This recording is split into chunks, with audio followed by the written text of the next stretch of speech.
You know, a lot of people think that homelessness is a choice.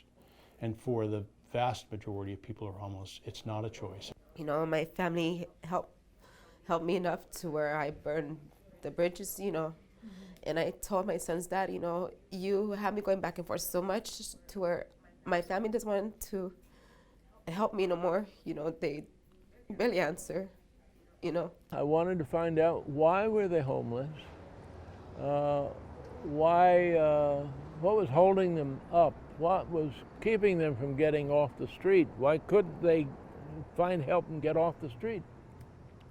And I discovered you have to have identification documents in order to get any service. At the time I had a car and I was sleeping in it in the Walmart parking lot in Chandler, and the Chandler police came up and basically said, like, you know, you guys aren't supposed to be here.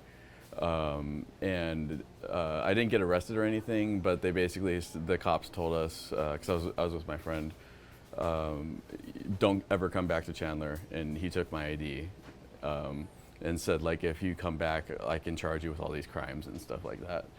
And then a couple weeks later, they sent me a letter in the mail that saying, oh, hey, we have your ID, come down to the police station and pick it up.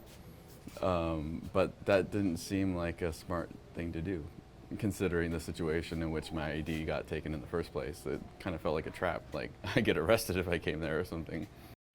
Our mission is to empower people to end their homelessness.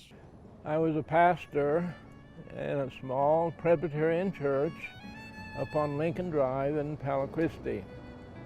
I had a youth group there, high school kids, and I became aware that the population of homeless people was growing. And I heard that they were building fires on the campus down there from firewood because they were cold.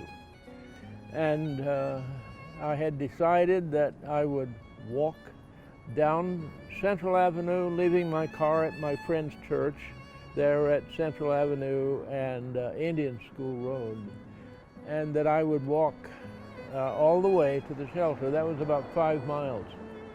And I wanted to walk there so that I would be rather sweaty and tired, because my story would be I just came down from the mountains and I want to live here. I want to find a place where I can stay.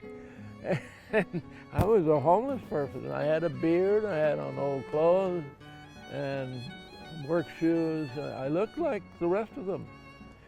And I, of course, was a little bit wondering how is this going to work out. The ID Project is probably the only one in the country that is doing what it's doing. And it does it because the director is a super fundraiser. And that makes all the difference. That was my main struggle. I couldn't raise the money. I was just a clergyman. This guy's a businessman, and he knows the hearts of business people. Everything on the campus is free of charge.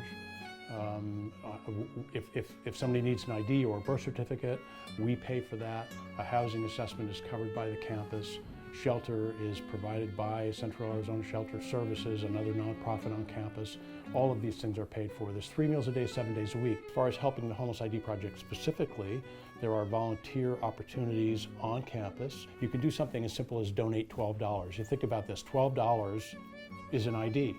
An ID may be a job for somebody, and that job may help an individual to end their homelessness. So it's a very realistic, very tangible sort of way that people can help without having to spend thousands of dollars. You know, $12 is an ID. So you can certainly donate as little or as much as you are able to and want to donate, and you can donate your time as well.